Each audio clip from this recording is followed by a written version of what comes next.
आप देख रहे हैं श्री हरि कृपा आश्रम चैनल। संस्थापक स्वामी श्री हरि चैतन्य पुरी जी महाराज।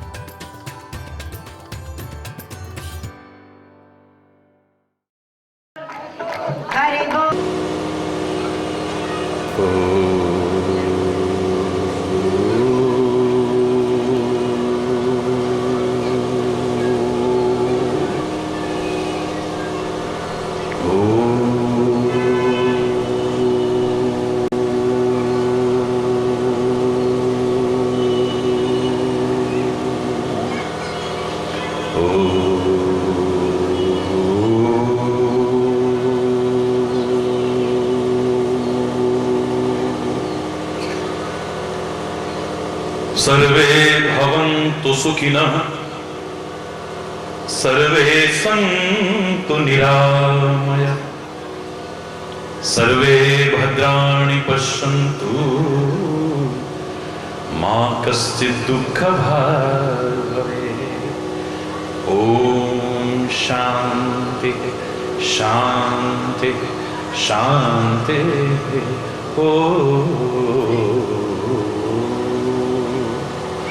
त्वमेव माताश्च पिता त्वमेव बन्धुश्च सखा त्वमेव विद्या द्रविणं त्वमेव सर्वं मम देवदेव। ॐ शान्ति शान्ति शान्ति।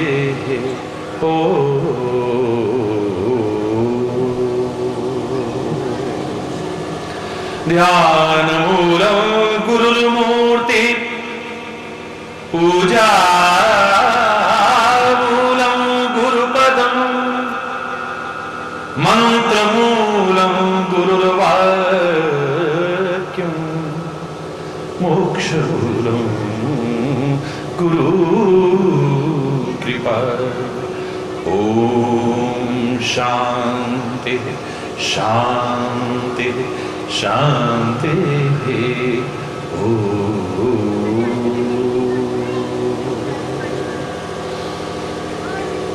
सबसे पहले जो कल आपने प्रार्थना की, जिसने हमारा प्रसंग प्रारंभ कराया, बहुत ही प्रेम और श्रद्धा पूर्वक सभी मिल करके हृदय से प्रार्थना करेंगे। इतनी शक्ति हमें देना दाता, मन का विश्वास कमजोर होना। इतनी शक्ति हमें देना दाता, मन का विश्वास कमजोर होना। हम चले नेक रास्ते पे, हमसे भूल कर भी कोई भूल होना। इतनी शक्ति हमें देना दाता, मन का विश्वास। हम न सोचें कि हमको मिला क्या, हम ये सोचें किया क्या है अर्पण। हम न सोचें कि हमको मिला क्या, हम ये सोचें किया क्या है अर्पण। भूल खुशियों के बांटे सभी को, सबका जीवन ही बन जाए मधुबन। फूल खुशियों के बांटे सभी को, सबका जीवन ही बन जाए मधुबन। अपनी करुणा का जल तू बहा दे, कर दे पावन हर एक मन का कोना। हम चले नेक रास्ते पे, हमसे भूल कर भी कोई भूल होना। इतनी शक्ति हमें देना दाता, मन का विश्वास।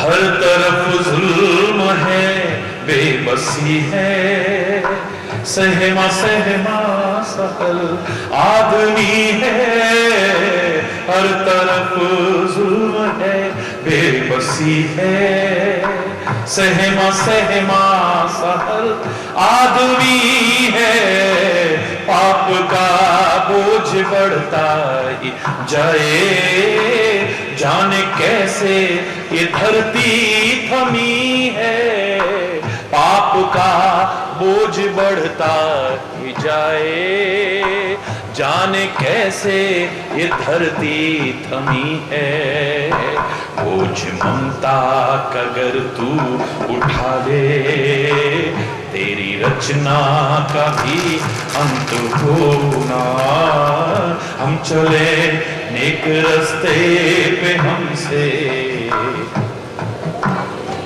कोई भूल होना, इतनी शक्ति हमें देना, मन का विश्वास दूर अज्ञान के हों अंधेरे, तू हमें ज्ञान की रोशनी दे, दूर ज्ञान के सारे बोल,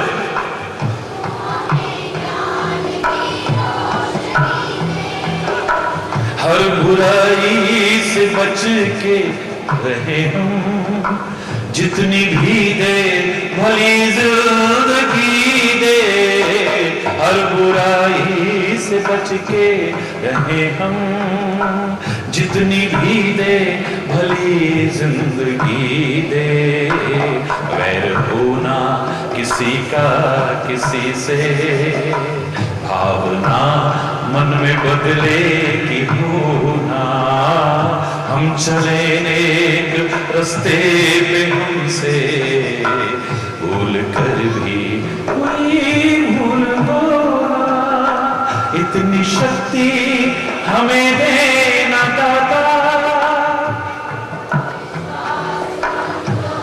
विश्वास कमजोर, विश्वास कमजोर हो,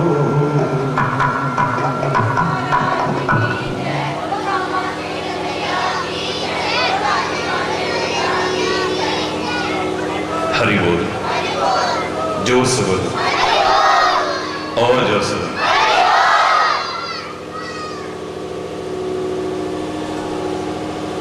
सौभाग्यशाली हैं आप और हम सभी इस पवित्र देवभूमि में, वीरों की भूमि में, शहीदों की भूमि में, सीमांत क्षेत्र में उसकी कृपा से जीवन के कल्याण का मार्ग समझने की कोशिश कर रहे हैं। अपना लिया तो सौभाग्यशाली नहीं, परम सौभाग्यशाली बन जाए। कल मैंने एक ही बात आपसे कही थी, कोई श्लोक नहीं है, कोई मंत्र नहीं है, लेकिन उससे कम भी नहीं है। भूल करके भी यदि ना हो हमसे भूलें, परमात्मा को और सदगुरु के वचनों को यदि हम न भूलें तो फिर फलें भूलें। हर व्यक्ति चाहता है फलना फूलना, सुख समृद्धि और खुशहाली चाहता है, लेकिन कुछ कमियां हमें उससे वंचित रख देती हैं। वो क्या कमियां हैं जानने की कोशिश करूंगा। मैं मानता हूं कि जीव गलती का पुतला है जो अक्सर हो ही जाती है। जीव से गलती होना स्वाभाविक है, कोई बहुत बड़ी चीज नहीं है, लेकिन जो गलती करके सुधर जाए और खाली सुधर ना जाए, जो गलती को बार बार पुनरावृत्ति ना करे, रिपीट ना करे, रिपीटेशन ना हो जो गलती का, वही इंसान कहलाने का अधिकारी है। गंगा गंगेत यो ब्रूयात योजना नाम शतैरपि मुच्यते सर्व पापेभ्यो। गंगा गंगा गंगा गंगा शब्द का उच्चारण गंगा जी से 100 योजन दूर से भी करोगे ना तो जन्म जन्मांतर के पाप धुल जाते हैं। बोलो गंगा मैया की। अब गंगा मैया से 100 योजन यानी 400 मील यानी 800 400 कोस यानी 800 मील यानी 900 किलोमीटर दूर से आपने गंगा शब्द का उच्चारण किया, जन्म जन्म के पाप धुल गए। फिर तो गंगा नहाने से तो ज्यादा धुलने चाहिए ना, क्यों? अब कोई कहे कि 1 महीना पाप करो, 10, 20, 50 हजार, लाख, 2 लाख, 10 लाख कमाओ, एक दिन गंगा जी नहाओ, फिर 1 महीना पाप करो, फिर एक दिन गंगा जी नहाओ, फिर 1 महीना पाप करो, फिर एक दिन गंगा जी नहाओ। परमात्मा ने सबको बुद्धि दी है, विवेक दिया है, सोच करके बताइएगा, अंतरात्मा की आवाज सुन करके सुनाइएगा, क्या गंगा तुम्हारे पापों को माफ कर पाएगी? बिल्कुल सही कहा आपने, क्योंकि गलती का सबसे बड़ा प्रायश्चित तो आपने किया ही नहीं है। शरीर को दंड देना गलती का सबसे बड़ा प्रायश्चित नहीं है, भूखे प्यासे रहना गलती का सबसे बड़ा प्रायश्चित नहीं है, दान पुण्य करना गलती का सबसे बड़ा प्रायश्चित नहीं है, तीर्थ यात्रा गलती का सबसे बड़ा प्रायश्चित नहीं है। जीवन में गलती को द्वारा न दोहराने का संकल्प ले लो, आपका गलती का सबसे बड़ा प्रायश्चित हो गया, और गलती क्षमा भी हो सकती है। अरे बोलना, जोर से बोलना। गलतियां करते समय नहीं पता चलता है, जब उनका फल भोगते हैं तब पता चलता है। हमने इसमें प्रार्थना की है, ऐ मेरे परमात्मा, हम तो अपने विवेक को जागृत रखें आपकी कृपा से, लेकिन आप कृपा करना, भूल कर भी कोई भूल ना हो, हमसे भूल से भी कोई भूल ना हो जाए, गलती से भी कोई गलती ना हो जाए जिसका फल हमें भोगना पड़े। गलतियां चाहे जानबूझ के करेंगे, चाहे अनजाने में हो जाए, हमने कोई जानबूझ के थोड़ी करी है, अनजाने में हो गई। आग को अनजाने में छुओगे तो नहीं जलाएगी, जहर जानबूझ के पिएंगे तभी मरते हैं, या अनजाने में पी जाएंगे तब भी मरते हैं। गलतियां चाहे जानबूझ के करें या अनजाने में, उसका फल हमें अवश्य में भोगना पड़ता है। बहुत सी गलतियां बड़ी सुखद लगती हैं, आनंददायक लगती हैं, मस्ती आती है बहुत सी गलतियों में, लेकिन जब फल भोगना पड़ता है तब रोने के अलावा हमारे हाथ में कुछ भी नहीं रह जाता है। प्रायश्चित के अलावा, शर्मिंदगी के सामने, पश्चाताप के अलावा और हमारे हाथ में कुछ भी नहीं रह जाता है, याद रखना। लेकिन कल मैंने एक बात कही थी, घबराओ मत। गलतियां रुलाती हैं, बिल्कुल ठीक है, लेकिन गलतियां कुछ सिखाती भी हैं, सीखो। वो गलतियां चाहे अपनी हो या दूसरों की हो, कुछ शिक्षा देती हैं, कुछ प्रेरणा देती हैं, कुछ उपदेश देती हैं, कुछ संदेश देती हैं। आप उससे ये गलती हुई, अगर हमने भी की, उसने ये फल भोगा, हमारा क्या होगा? उससे ये गलती हुई, उसका ये फल उसे भोगना पड़ा, हम करेंगे तो हमसे पहले ऐसी गलती हुई, उसका ये फल भोगना पड़ा, अब हम गलती करेंगे तो। मैं आम आदमी के उदाहरण नहीं सुना रहा हूं आपको, आम आदमी के उदाहरण नहीं सुना रहा हूं, जब ऐसे ऐसे में गलतियां की हैं, उनको फल भोगना पड़ा। आप करोगे तो कैसे बच जाओगे, विचार करके देखिए। मैं नहीं चाहता मेरे प्यारे बच्चों, मेरी प्यारी भाइयों, मेरी प्यारी बहनों, आप दुखी हो कभी, मैं नहीं चाहता। मैं आपको रोते नहीं देखना चाहता, रोते देखना ही चाहूंगा तो उसके प्यार में या करुणा के आंसू बरसा करके रोते देखना चाहता हूं, दुख में आपको रोते नहीं देखना चाहता हूं। लेकिन गलतियां करेंगे तो रोना पड़ेगा। जगत माता सीता को माध्यम बना करके श्री राम सिखा रहे हैं, जरा सी गलती हुई है, इन आंखों से जरा सी गलती हुई है, आंखों से।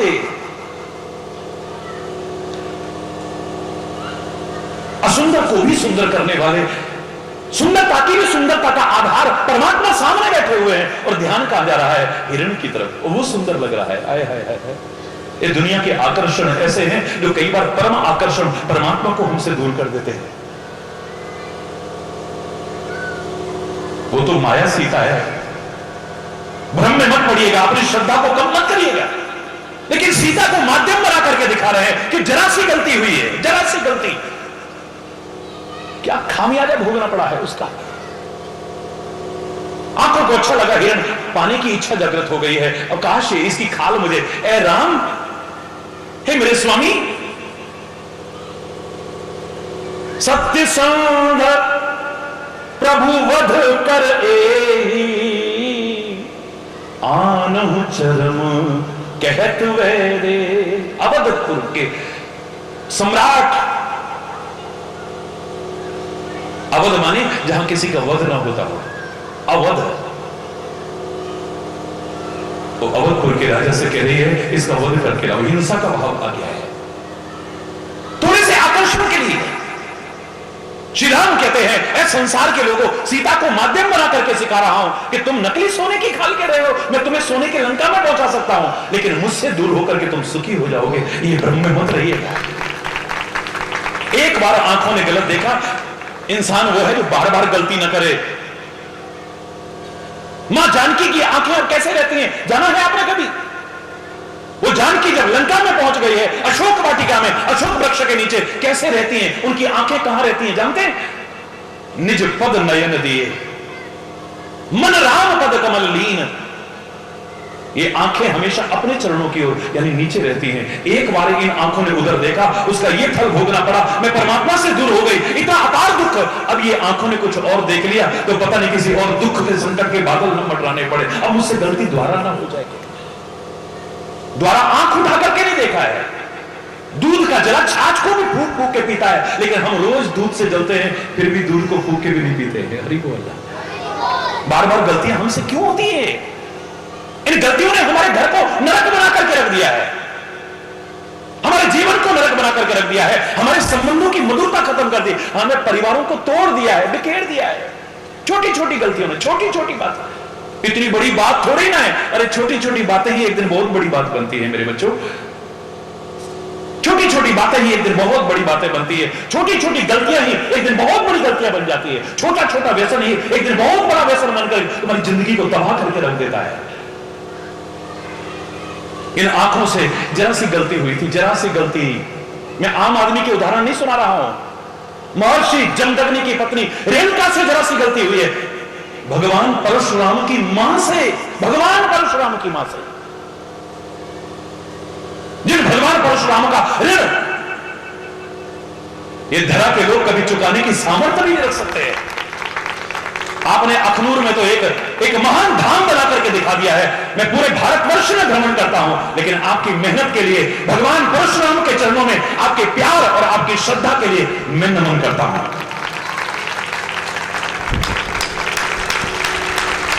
क्या बात है उन भगवान परशुराम का, जिन्होंने क्षत्रियों का नहीं, उन आतताइयों का आतंक इस तरह से कितनी बार खत्म किया है। जब ऐसे भगवान की मां से जरा सी गलती हुई, जरा सी गलती, महर्षि कहने लगे अभी क्या हो गया, इतनी देर हो गई, जल लेने गई थी, ऋषि पत्नी अभी तक क्यों नहीं लौटी है? ध्यान लगा के देखा है, क्या देखते हैं? जल क्रीड़ा कर रहे हैं कुछ जीव, उनको देख रहे हैं। क्रोध आ गया है। परशुराम से कहा, पुत्र अगर तुम मेरे पुत्र हो, मां की गर्दन काट दो। कितना अनर्थ हो जाए बोलिए। अरे वो तो भगवान थे। जीवन लेने का अधिकार उसको हो सकता है जिसमें जीवन देने की सामर्थ्य भी हो। ना तो महर्षि कम है, ना मेरे भगवान परशुराम कम है। लेकिन और कोई होता तो क्या होता बताओ? कितना बड़ा एक महान अपराध हो जाता। जरा सी गलती, इन आंखों से जरा सा गलत देखा, क्या फल भोगना पड़ा है।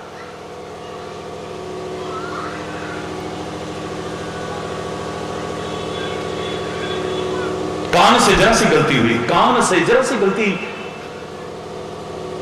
महाराजा दशरथ जैसे परम धर्मात्मा, आप कभी सोच सकते हैं किसी जीव की हत्या करेंगे वो?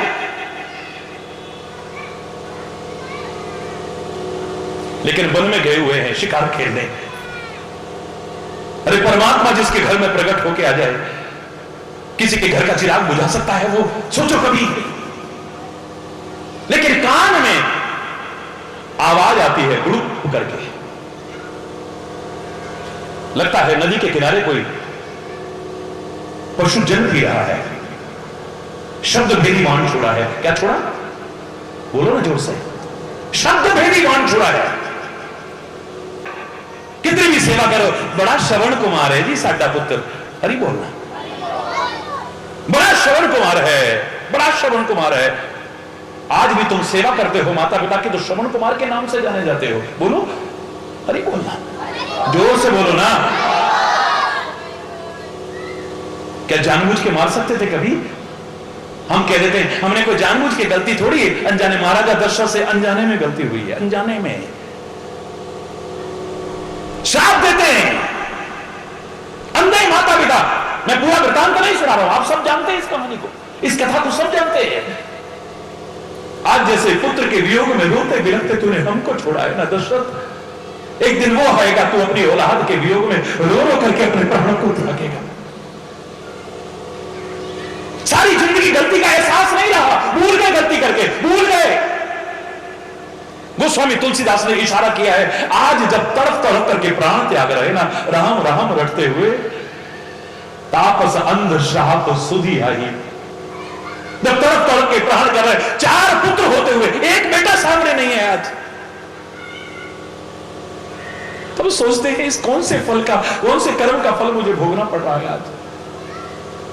परमात्मा जिसका बेटा हो, अरे परमात्मा का नाम लो और वो हाजिर ना हो जाए, लेकिन आज मेरी कोई औलाद मेरे सामने हाजिर नहीं हो रही है, ये काहे का फल मुझे भोगना पड़ रहा है। अचानक सोचते सोचते सोचते सोचते याद आती है उस तपस्वी अंधे के श्राप की, अंधे तपस्वी के श्राप की याद आती है। मैंने अनजाने में उनके बेटे को मारा था, उनके घर का चिराग बुझाया था मैंने, एक माता पिता का सच्चा सेवक मैंने खत्म किया था। और उन्होंने कहा था कि जैसे आज अपने पुत्र के वियोग में तड़प तड़प करके हम प्राण त्याग रहे, एक दिन आएगा तो भी अपने बेटों को याद करते करते तड़प तड़प के प्राणों को त्यागेगा। महाराज दशरथ को जिंदगी भर अपनी गलती का एहसास नहीं था। उनसे अगर पूछा भी जाता, कहते मैंने क्या गलती की है? हरि बोल, जोर से बोलो।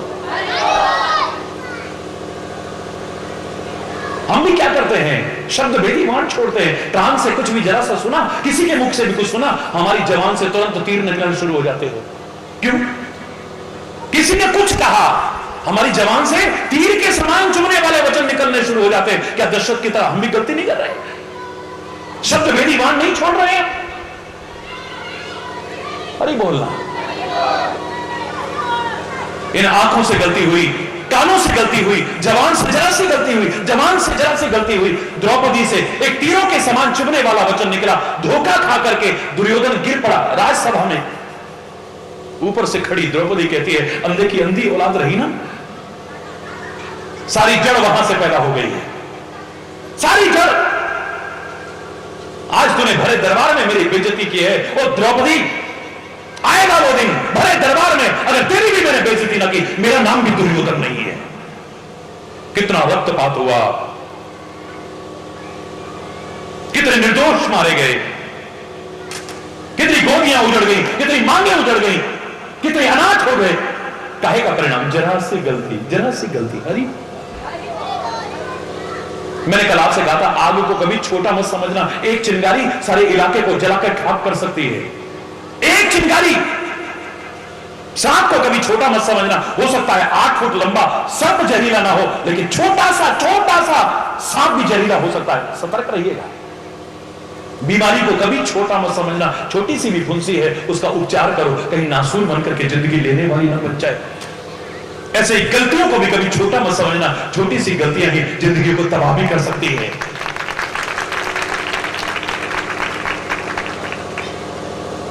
अरे बोलना, जोर से बोलो ना। अरे महाराज से क्या गलती हुई है? इतनी गौएं दान करते हैं। इतिहास सुना है आपने? गिरगिट की योनि, गिरगिट की योगी जन्म, इतिहास पढ़ के देखिए। काहे के कारण? क्या जानबूझ के गलती की थी? गाय दान करी, जिसको गाय दान करी वहां से एक गाय भाग के आ गई, फिर आकर के गौओं के बीच खड़ी हो गई। इन्होंने फिर से गाय दान कर दी। अब वो आया, मेरी गाय कहां है? बोले वहां चली गई। वो कहता है मैं गाय नहीं देता, वो कहता मुझे तो गाय चाहिए। और ही बोलना, इतनी सी गलती। क्या गलती हुई है? इसको गलती कहते हैं? तो जानबूझ के की है क्या? गिरगिट की योनि हुई, गिरगिट की योनि भोगनी पड़ी। काहे का परिणाम है ये? हरि बोलना। अरे हमारे हिंदुस्तान को गुलामी झेलनी पड़ी इतने वर्षों तक, सैकड़ों वर्ष गुलामी की जंजीरों में जकड़े रहे हम। जरा सी गलती थी, जरा सी, ईस्ट इंडिया कंपनी घुसी और ये बोलना, बहुत बड़ी गलती थी क्या? मुंबई से उसने प्रवेश किया, हमने उन्हें जगह दे दी, बस जरा सी गलती हमसे हो गई है, जिसका खामियाजा हमें कितनी कुर्बानियां देकर के भुगतना पड़ा। इस वतन को आजाद कराने के लिए हमारे कितने जवान शहीद हुए थे।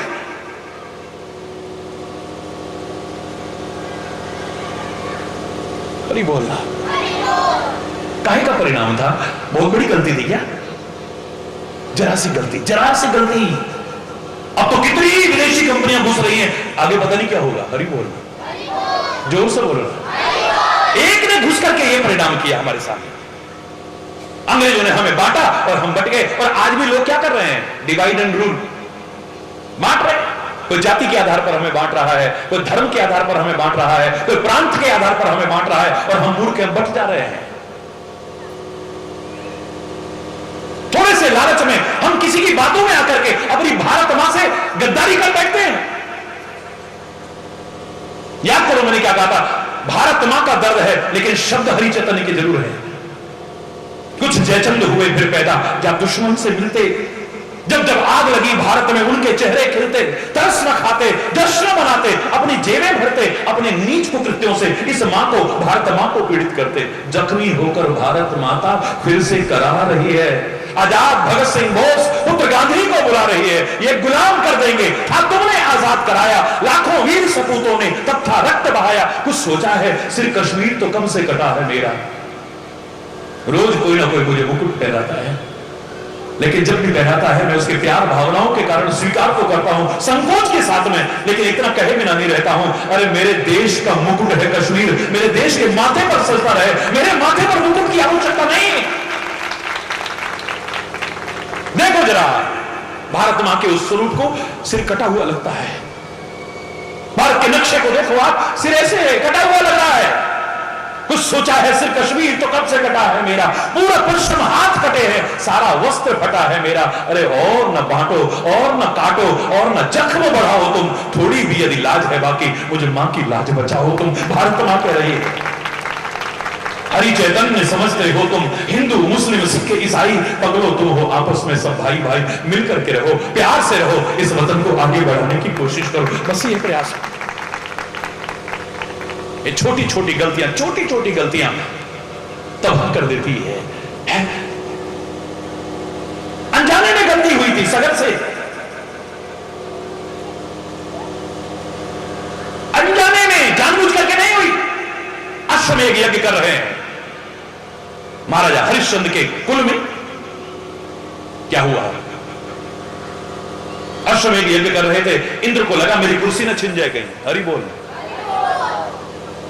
घोड़ा चुरा के ले गए, और घोड़ा ले जाके कहां बांध दिया? कपिल ऋषि के आश्रम में बांध दिया था। इतिहास हमारा देखिए, कपिल ऋषि के आश्रम में बांध दिया है। 60,000 पुत्र सगर के ढूंढते ढूंढते कपिल ऋषि के आश्रम में पहुंच गए। वो समाधि में मग्न है, लगा कि ये तो बगुले की तरह ध्यान लगा के बैठा है, घोड़ा तो हमारा यहां बना पड़ा, ये चोरी करके लाया होगा। ये कई बार गलत फहमियां भी हमारे प्यार को खत्म कर देती हैं, हमारे सद्भाव को खत्म कर देती हैं, हमारी श्रद्धा को खत्म कर देती है, हमारे संबंधों को खत्म कर देती है, हमारे परिवारों को तोड़ बिखेर देती है। बचना गलत फहमियों से भी, दावे से कह रहा हरि बोल। दुर्वचन कहने लगे, दुर्व्यवहार करने लगे। कपिल ऋषि ने शाप दिया, 60,000 पुत्र जल के खाक हो गए, जिसके लिए फिर गंगा जी अवतरित हुई। हरि बोल।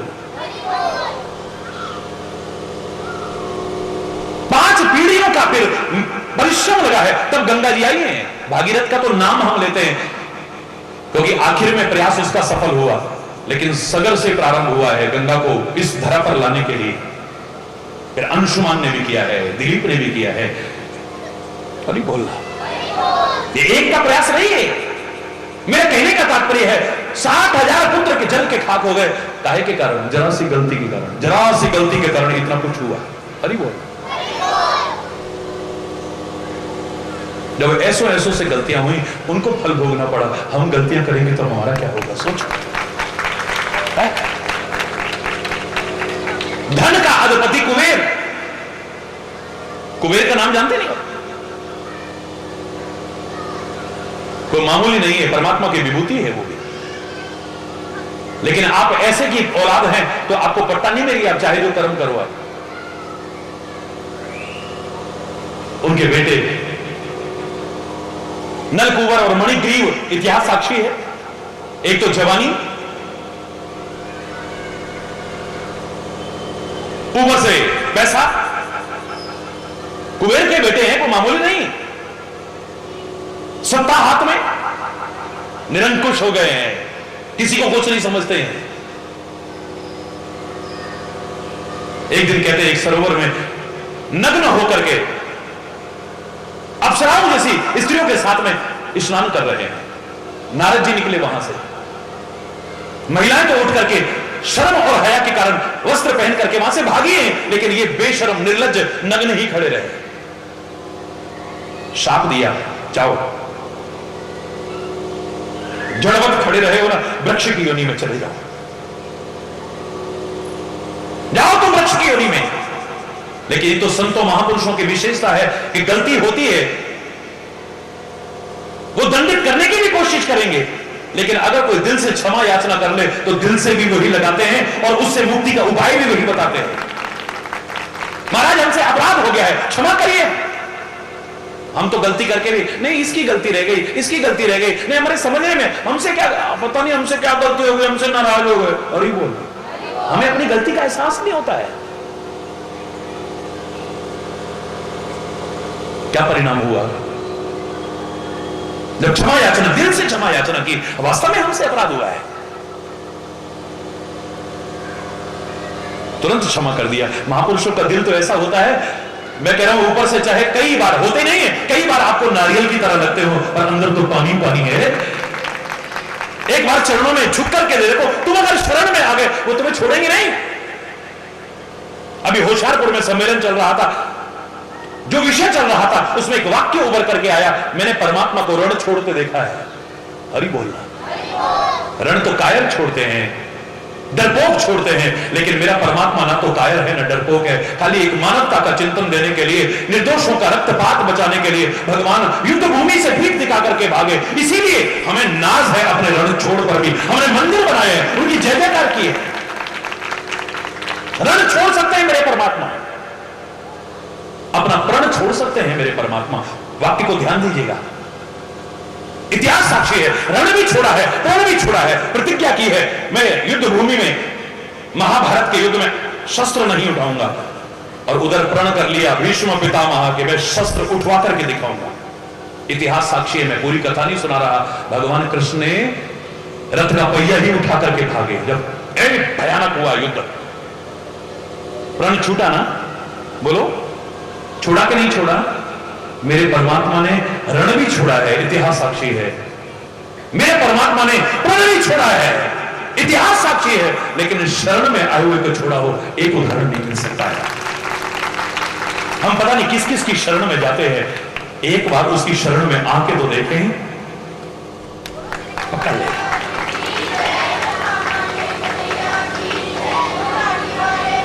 क्षमा याचना की है। मुनिराज कहते हैं चिंता न करो, जाओ तुम वृक्ष की योनि में तो जाओगे, लेकिन ब्रज भूमि में, गोकुल में, नंद भवन के दरवाजे के पास में आते जाते जब भी कन्हैया लीला करता हुआ जाएगा तुम्हें दर्शन होते रहेंगे। और इतना ही नहीं, एक दिन उखल से बांधने वाली लीला आएगी और उखल को तुम्हारे में फंसा करके तुम्हारा उद्धार करेगा। परमात्मा स्वयं तुम्हारा उद्धार करेगा। फल तो भोगना पड़ा, ऐसो को भोगना पड़ा, हम कैसे बचेंगे बोलो ना? क्या गलतियां करनी चाहिए हमको? मैं फिर कह रहा हूं, परमात्मा से प्रार्थना करो कि हमसे गलती से भी कभी गलती, एक वाक्य को याद रखो, भूल करके भी यदि ना हो हमसे भूलें, परमात्मा को और सदगुरु के वचनों को न भूलें तो फिर जीवन में फल फूले।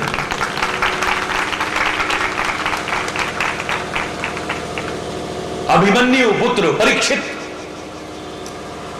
आज भागवत की कथाएं होती हैं, आप में से कभी किसने सुनी है? हाथ उठाओ जरा, किस किसने सुनी है? अब भागवत की कथा तो ज्यादा लोगों ने सुनी है, पता तो होगा ही ना भागवत की कथा है।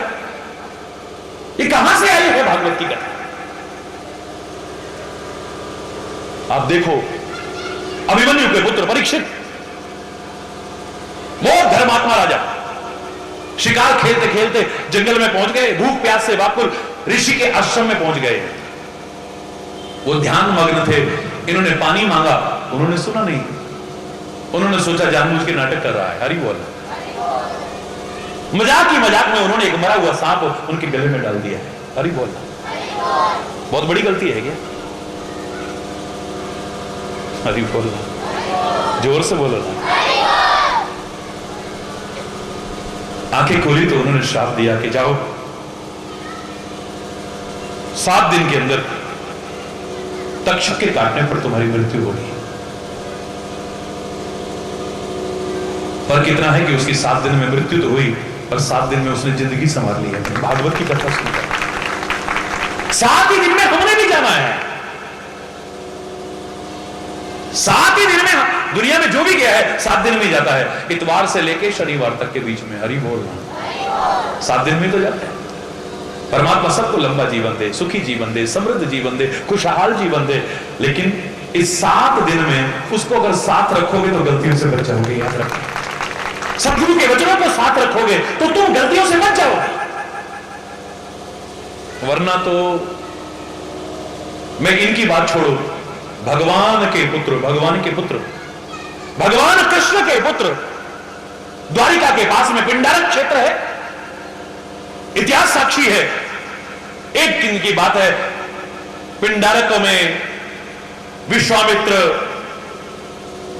असित, कर्ण, दुर्वासा, भृगु, अंगिरा, कश्यप, वामदेव, अत्रि, वशिष्ठ और नारद जैसे सारे ऋषि इकट्ठे हुए, धर्म चर्चा हो रही थी। जहां संत इकट्ठे होना, याद रखना, हरि बोल। मेरा इशारा समझ रहे हो ना?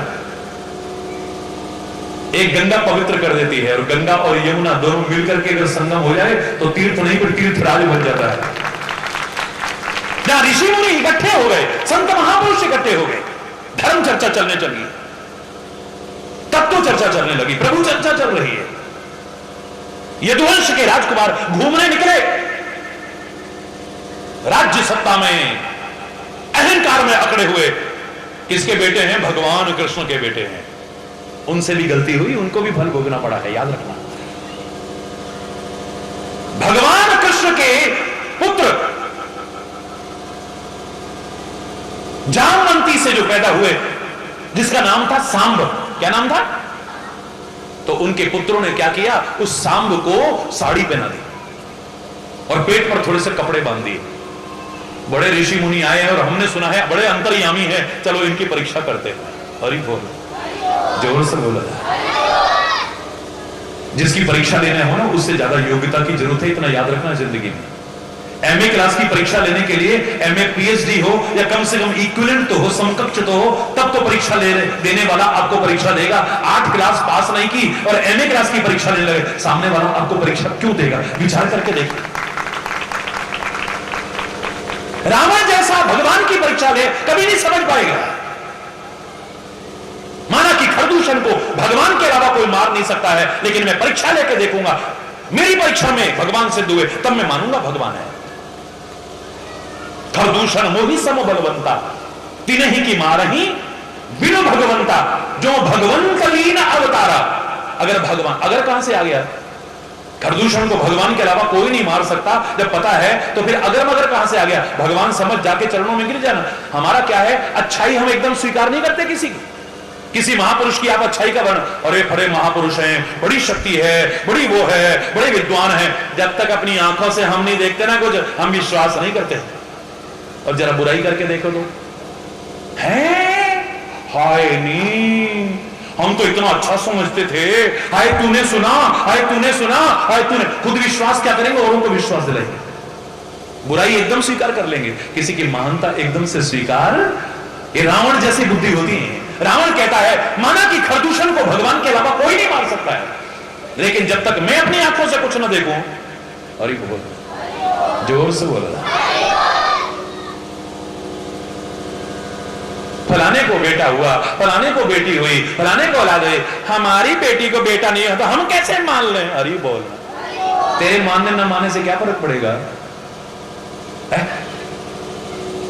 मानने ना मानने से नहीं, चरणों में गिरने से कुछ मिलता है।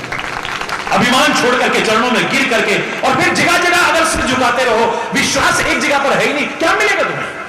ढोंग पाखंड और अंधविश्वास की चौकटों पर नाक रगड़ते रहो, क्या मिलेगा तुम्हें? एक पर तुम्हें भरोसा ही नहीं है। विश्वास तो फल देगा ना। भगवान फल नहीं देते, गुरु फल नहीं देते, तीर्थ फल नहीं देते, देवी देवता विश्वासम फलदायकम, विश्वास ही फल देता है। जहां तुम्हारा विश्वास है वहां से सब कुछ मिलेगा। और विश्वास नहीं, कहीं भटकते रहना, आज यहां कल वहां कल वहां, फिर आखिर बड़ा सुना था जी वहां पे तो मनोकामना पूरी होती है, हम तो इतनी बार हो, हमें तो कुछ नहीं मिला। कुछ नहीं मिलेगा। अरे बोल रहा, जोर से बोल रहा, और जोर से बोल रहा। सारे के सारे ऋषि मुनि आ गए। तो रावण के मन में आया मैं परीक्षा लेके देखूं भगवान है भी कि नहीं। भगवान क्यों देंगे परीक्षा? भगवान को समझने के लिए, भगवान से बढ़ के। अब भगवान से बढ़ के तो नहीं हो सकता, कम से कम भगवान के जैसा तो बन जा, तब समझ पाएगा ना भगवान। संत को समझना है तो पहले संत बनना पड़ेगा। दूसरे व्यक्ति संत को पहचानना चाहे, परीक्षा करना चाहे, ब्रह्म ही रहेगा। फिर हरि बोलना, मैंने तो बहुत परीक्षा, अरे कुछ नहीं है, हरि बोलना। संत बन करके देखो, संत को समझ जाओगे। दावे से कह रहा हूं मैं। रावण जाकर के परीक्षा, क्या परीक्षा लूंगा? मैं एक नकली हिरण बनाता हूं, अगर ये राजकुमार होंगे, सुंदर सा हिरण देखेंगे, उसके पीछे शिकार करने चल देंगे। और अगर भगवान होंगे तो ये अंतर्यामी है, फिर जान जाएंगे कि ये असली नहीं, नकली हिरण है। नकली चीज के पीछे तो आम आदमी नहीं भागता, भगवान क्यों भागेगा? अब मेरी परीक्षा क्या है? अगर वो हिरण के पीछे भागते हैं तो आम आदमी है, और नहीं भागते हैं तो परमात्मा है। लेकिन राम तो भागे, इसकी परीक्षा में राम फेल हो गए। हरि बोल। तभी तो जिंदगी भर इसे मंदोदरी ने समझाया, हनुमान ने समझाया, अंगद ने आके समझाया, माल्यवंत ने समझाया, विभीषण ने समझाया, कुंभकर्ण ने समझाया। इसे किस किस ने समझाया? ये परमात्मा है, ये कोई आम इंसान नहीं। हाँ, मैंने परीक्षा करके देख लिया है। अरे बोलना, जोर से बोल रहा। परीक्षा करके देखते हैं ऋषि महर्षियों की, संतों महार, ये अंतर्यामी है या नहीं। गए जाकर के चरणों में बड़ा लंबा प्रणाम करा, साष्टांग प्रणाम, लंबा लंबा दंडवत प्रणाम, यानी दंडवत मानी डंडे की तरह लेट करके, बिल्कुल सीधे मन के ऋषि महर्षि। उनके मन में तो कपट तो होता नहीं है, सरल स्वभाव कहते, उठो पुत्र कौन हो। सारे खड़े होकर थे, महाराज ये हमारे राज्य की राजकुमारी है, ये गर्भवती है, इसके संतान होने वाली है। ये तो संकोच कर रही है, इसने घूंघट कर रखा है ना, लेकिन हम पूछ रहे हैं, ये जानना चाहती है इसकी औलाद बेटा होगा या बेटी होगी। हरि बोलो, जोर से बोलो। ऋषियों ने ध्यान लगा के देखा, ओ हो, ये तो हमारी सर्वज्ञता का मजाक उड़ा रहे हैं। विश्वामित्र को गुस्सा आ जाता है। हरि बोलता, मैं बताता हूं इसको क्या होगा। इसके गर्भ से मूसल पैदा होगा जो तुम्हारे यदुवंश को खत्म कर देगा। जाओ। और थर थर थर थर कांपने लगे, महापुरुषों के चरणों में गिरे, महाराज हमसे गलती हो गई, महाराज हमसे गलती हो गई, महाराज हमसे गलती हो गई।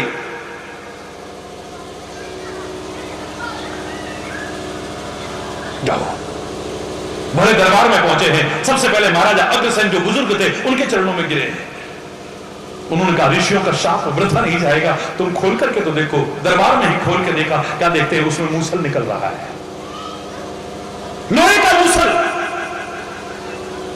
भगवान कृष्ण भी कहते हैं, अब हमारा यदुवंश नहीं बचने वाला है। मैं आम आदमी की गलतियों का उदाहरण नहीं सुना रहा हूं आपको, भगवान के परिवार का सुना रहा हूं। विचार किया गया, अब क्या करें, गलती तो हो गई, अब क्या करें। नालायक को जाके चरणों में गिरते, उनसे माफी मांगते, वो तो तुमने किया नहीं, अब फल भोगो।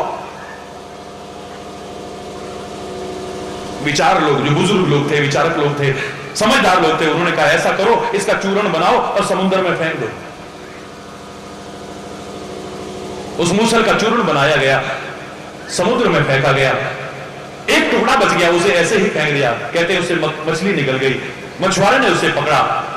उसने एक जरा नाम के व्याध को भेज दी। जरा नाम के व्याध ने जब उसे फाड़ा, चमकीला एक लोहे का टुकड़ा निकला है, लोहखंड निकला है। उसने उसे नुकीला बना करके अपने तीर पर लगाया है। एक दिन आया, यादवों में आपस में ही लड़ाई होने लगी। लड़ते लड़ते लड़ते लड़ते सारे समुद्र के किनारे पहुंचे, अस्त्र शस्त्र सारे खत्म हो गए।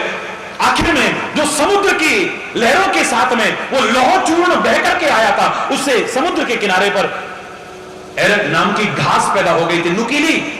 बस उसी को लेकर के आपस में लड़ते रहे और सब मर गए। औरों की तो मैं क्या बताऊं, वो जो टुकड़ा बचा था ना, जो तीर की नोक पर लगाया गया था, वो जहर बुझा, वो नोक भगवान कृष्ण लेटे हुए हैं। उजाला नाम के व्याध ने वो तीर चलाया और उनके चरणों में लगा। जब परमात्मा के परिवार से भी गलती हो और उनको भी भोगना पड़ता है, तो हम गलतियां करके कैसे बच सकते हैं? हम कोशिश करें हमसे गलतियां ना हो। बच्चे जरा जरा सी गलतियां कर बैठते हैं। आप रोज टीवी पर देखते हो, समाचार पत्रों में देखते हो, अनजाने में गलतियां कर बैठते हैं, बचपने में बहक जाते हैं, गलतियां कर बैठते हैं और लोग फिर ब्लैकमेल करते हैं, जिंदगी तबाह कर देते हैं। छोटे छोटे बच्चों को इंटरनेट पर गंदगी परोस देते हैं, सारे खानदान का नाम बदनाम कर देते हैं। जरा सी गलती का परिणाम है, जरा सा चूक गए ना, जरा सी गलती हो गई, जिंदगी तबाह हो जाती है। याद रखना, छोटी छोटी। याद करो मैंने क्या कहा था एक दिन, जब किसी ने पूछा था, महाराज जी आपको हजारों हाल दिन भर में, आज भी सुबह से कितने पहना दिए होंगे? कई हजार तो हो गए होंगे ना। और मैं औरों की तरह नहीं कि नहीं, आप जितने प्यार से देते हो ना, उससे ज्यादा प्यार से स्वीकार करता हूं। सुबह से आपने हजारों। तो एक और एक पत्रकार भाई ने मुझसे पूछा, आज नहीं 30 वर्ष पहले, सुबह से हमारे लोग आपके साथ में हैं और हमने देखा हजारों हार आपको पहना दिए। इतना फूल, इतनी मेहनत, इतना समय, आखिर नष्ट करने का क्या फायदा है? उससे पहले मैंने नहीं सोचा था कभी, ना किसी शास्त्र में लिखा हुआ है। परमात्मा की कृपा से मैंने विचार किया, उसे जवाब दिया। मैंने 12-13 अर्थ बताए इसके, हार क्यों पहनाते हैं। और मैंने 2-3 आपको यहां सुनाई थे, एक बार याद हो तो। क्यों पहनाते हैं महाराज जी, क्यों पहनाते हैं? मैंने कहा हर एक को अलग अलग भावना से हार पहनाते हैं। कैसे महाराज जी? मैंने कहा आप लोग भी तो एक दूसरे को हार पहनाते हो ना। विवाह के समय, नव जीवन प्रारंभ करने से पहले, और कुछ आप कर सको ना कर सको, कम से कम हार तो एक दूसरे को पहनाते हैं ना। विभिन्न प्रकार के विवाह हमारे यहां वर्णन है, गंधर्व विवाह, स्वयंवर, फलाना, ये वैदिक रीति से विवाह, सर्वश्रेष्ठ वैदिक रीति से सबका आशीर्वाद लेकर के है, सनातन संस्कृति से सबका आशीर्वाद लेकर के है। लेकिन विभिन्न विवाह हैं, उनमें कुछ और होता होना, लेकिन हार जरूर पहनाते हैं। क्यों? मैंने कहा हार तो आपके यहां से शुरू करता हूं, आप लोग भी एक दूसरे को पहनाते हो, आपकी भावना अलग है। क्या है भावना महाराज जी? मैंने कहा सबसे पहले तो उस बेटी से कहते हैं जो नए घर में आ रही है, बेटी तो एक नए घर में आ रही है, तेरे पर बहुत बड़ी जिम्मेदारी है। तेरे को सबसे पहले हार बनाया है ना। ये हार तब तक कहलाता है जब तक लड़ियां पिरो करके रखी जाएं, ये लड़ियां टूट जाएं, बिखर जाएं, फिर हार नहीं पहनाता है, फिर इसे हार कहेंगे। जैसे तेरे को सबसे पहले हार बनाया है एक नए जीवन में आने, नए घर में आने के लिए, ये शिक्षा दे रहा है मेरी प्यारी बेटी, जिस घर में आ रही है ना, उस घर को हार की तरह पिरो करके रखना। आते ही चितर वितर करने की कोशिश मत करना, भाई को भाई से जुदा करने की कोशिश मत करना, मां बाप को बच्चों से जुदा करने की कोशिश, बोलो ना मुझसे नहीं होता, इतने बड़े घर, अलग होती हूं मैं तो, हरि बोल। दूसरा, उन दोनों को शिक्षा दी जा रही है, वर को भी और वधू को भी, दोनों को शिक्षा है। मेरे विचार से है प्यारे बच्चों, आज तुम एक दूसरे से हार स्वीकार कर रहे हो। क्या स्वीकार कर रहे हो? आज वधू दे रही है हार तो वर स्वीकार कर रहा है, वर दे रहा है हार तो वधू स्वीकार। आज तुम एक दूसरे से हार स्वीकार कर लेते हो। जीवन में बहुत सी छोटी छोटी ऐसी बातें आएंगी जिन्हें प्रतिष्ठा का प्रश्न बना लिया तो तुम्हारा परिवार टूट जाएगा, बिखर जाएगा, तलाक तक की नौबत आ सकती है। उन छोटी छोटी बातों में जिन्हें प्रतिष्ठा का प्रश्न बना करके तुम्हारा परिवार टूटने और बिखरने की कगार तक पहुंच जाए, उन छोटी छोटी बातों में अगर तुम हार स्वीकार कर लोगे ना तो तुम्हारा परिवार बना रहेगा, कभी टूटेगा नहीं, बिखरेगा नहीं, तलाक की नौबत नहीं आएगी। अरे बोलना आया समझ में? बोलो ना। दूसरा हार पहनाते हैं जीतने वाले को। जीतने से पहले भी कोई आए यहां पर उसको भी हार पहनाते होंगे, अलग बात है। मैं जीतने वाले की चर्चा कर रहा हूं। जीतने के तुरंत बाद हार पहनाते हैं। महाराज जी क्या अर्थ हो सकता है इसका? जीतने वाले को हार पहनाने का मेरे विचार से भाव है कि जीत के अभिमान में अकड़ के पद का दुरुपयोग मत करना, वरना जीतने के बाद हार भी तैयार है। हरि बोल। जोर से बोलो। तीसरा मैंने कहा संतों को हार पहनाते हैं, सदगुरु को हार पहनाते हैं, महापुरुषों को हार पहनाते हैं। यहां पर आध्यात्मिक क्षेत्र है तो अर्थ भी आध्यात्मिक होगा, स्थूल नहीं सूक्ष्म अर्थ होगा। यहां खाली फूलों से तात्पर्य नहीं है, ये फूल तो एक माध्यम है। फूल को सुमन भी कहते हैं। क्या कहते हैं? इस फूल के माध्यम से सुमन यानी अच्छा मन परमात्मा के चरणों में, सदगुरु के चरणों में, संतों के चरणों में, महापुरुषों के चरणों में अर्पित करना था या उनको समर्पित करना था। लेकिन मन तो हमारा सुमन है ही नहीं, अच्छा है ही नहीं। दूसरों के दोषों के चिंतन करते करते प्रदूषित हो चुका है, गलत चिंतन करते करते प्रदूषित हो चुका है, गंदा हो चुका है, मन अपवित्र हो चुका है। वरना परमात्मा को कहना ना पड़ता कि निर्मल मन जन सो मोहि पावा, मोहि कपट छल छिद्र न भावा। तो फिर क्या अर्थ हो सकता है? लगता है इस पुष्पहार के माध्यम से हमारी भावना थी, ऐ सदगुरुदेव, हे संत जी, हे महापुरुष, हम आपको इस हार के माध्यम से अपना मन, अपना मस्तिष्क, अपना जीवन, अपने विचार, अपना सब कुछ अर्पित कर रहे हैं। लाख प्रयास करके हम इसको नहीं सुधार पाए, हम आपको अर्पित करते हैं। आप ही कृपा करके इसे पवित्र बना दो, सुभग बना दो, पावन बना दो। आपकी कृपा से ही ये संभव हो सकता है, नाथ तुम्हारी कृपा से ही।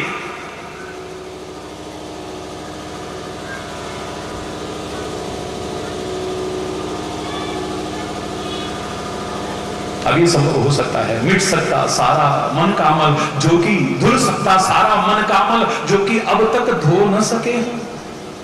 लाख कोशिश करके हम इसे पवित्र नहीं कर पाए। सुबह आप कृपा करो, इसे पवित्र बना दो। हमारे अच्छा मन हो, हमारे अच्छे विचार हो, अच्छा चिंतन हो, तो जीवन तो अच्छा होगा ही भाई। अगर गलत देखोगे, गलत सुनोगे, गलत बोलोगे, गलत सोचोगे, गलत सूंघोगे, गलत खाओगे, गलत विचार करोगे, गलत भाव लाओगे, गलत जगह चल के जाओगे, गलत कर्म करोगे, फिर अच्छा होगा इस भ्रम में मत रहना। और अच्छा देखोगे, अच्छा सुनोगे, अच्छा सूंघोगे, अच्छा खाओगे, अच्छा बोलोगे, अच्छी कर्म करोगे, अच्छी जगह चल के जाओगे, अच्छा अच्छा सोचोगे, अच्छी अच्छी भावना लाओगे, आपके जीवन में अच्छा न हो ऐसा हो भी नहीं सकता है।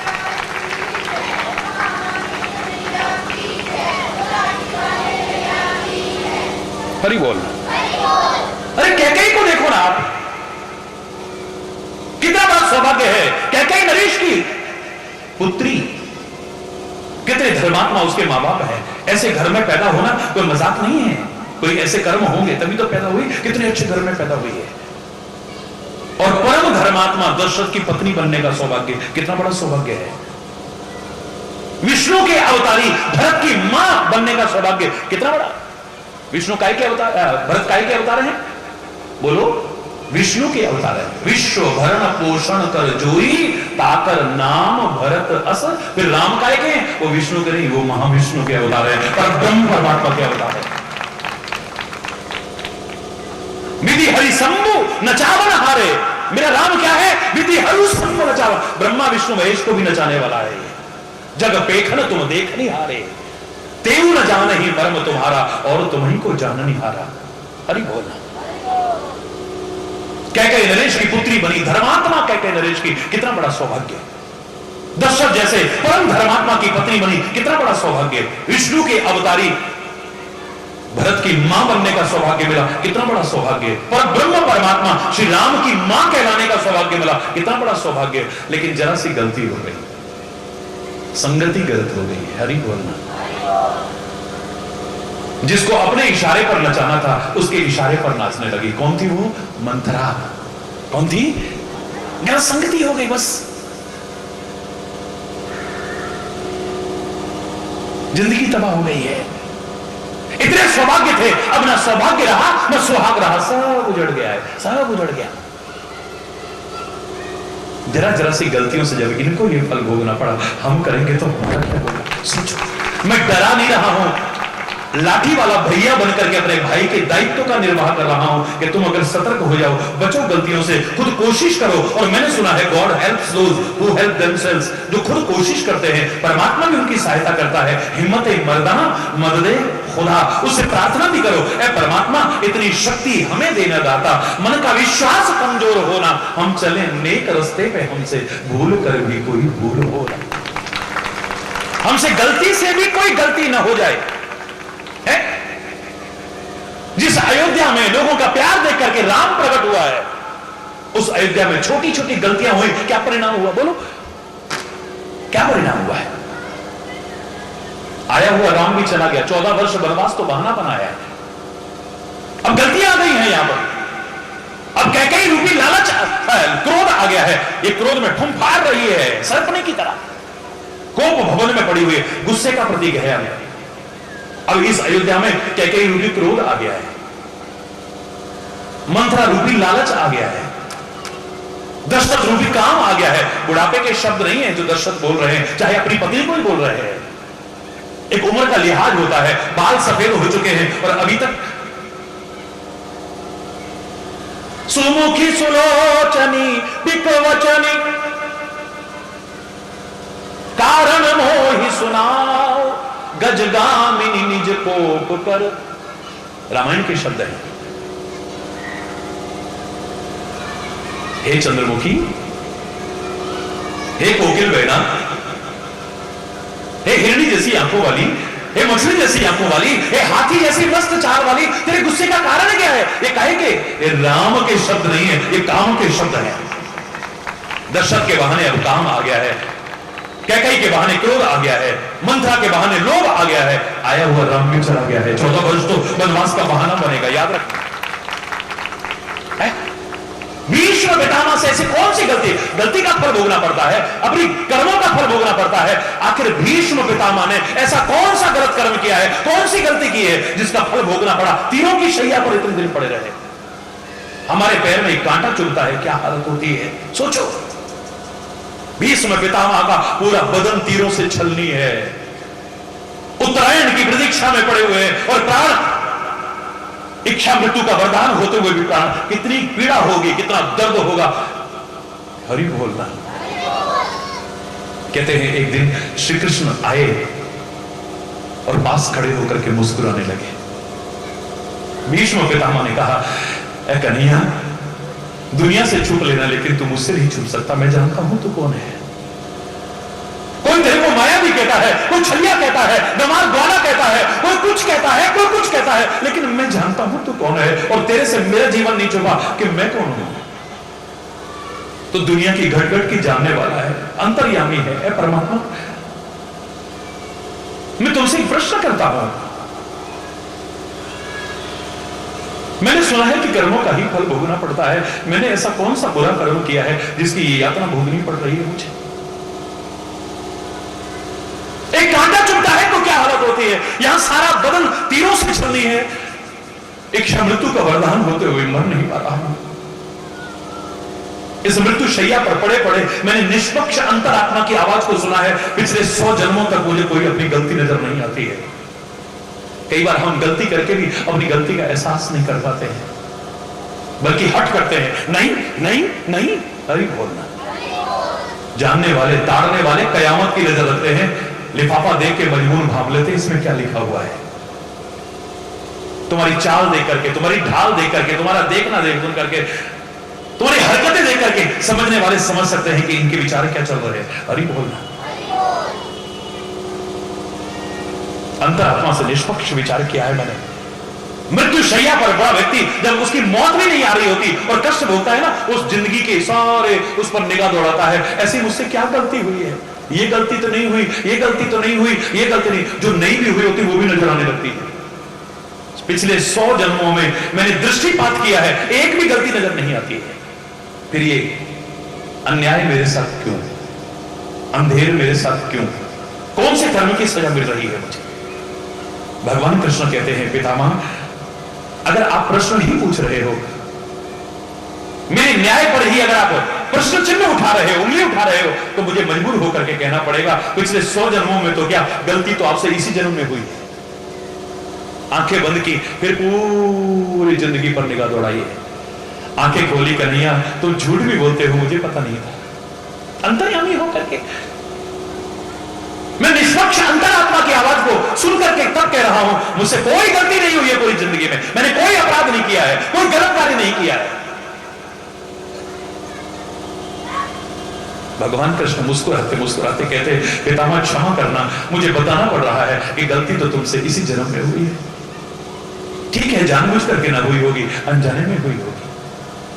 मेरा प्रश्न है अब आपसे, क्योंकि आपने प्रश्न किया है, मेरा आपसे प्रश्न है, जब आपके कुल की वधु को, द्रौपदी को एक वस्त्र में लपटी उस रजस्वला नारी को भरे दरबार में लज्जित करने की, नग्न करने की कोशिश की जा रही थी, आप कहां थे पितामह उस समय? वही था। क्या विदुर की तरह तुम उठ के गए वहां से? नहीं। शक्ति और सामर्थ्य रहते हुए तुमने उसका विरोध किया? नहीं। दो ही विकल्प होते हैं जब कहीं गलत देखो तो, या तो वहां से आंख और कान बंद करो और चल दो, वरना अगर शक्ति और सामर्थ्य है तो उसका मुकाबला करो। तुमने दोनों नहीं किया है। वो जो तीरों के समान चुभने वाले वचन द्रौपदी को सुनाए जा रहे थे, तुम्हारे होते हुए वहां पर ऐसा हुआ, उस पाप तुमने न किया, लेकिन उस पाप में बराबर के भागीदार तुम भी हो। उसको तीरों के समान चुभने वाले वचन तुमने सुनने दिए, आज तुम्हारा बदन सारा तीरों से जलती हो रहा है।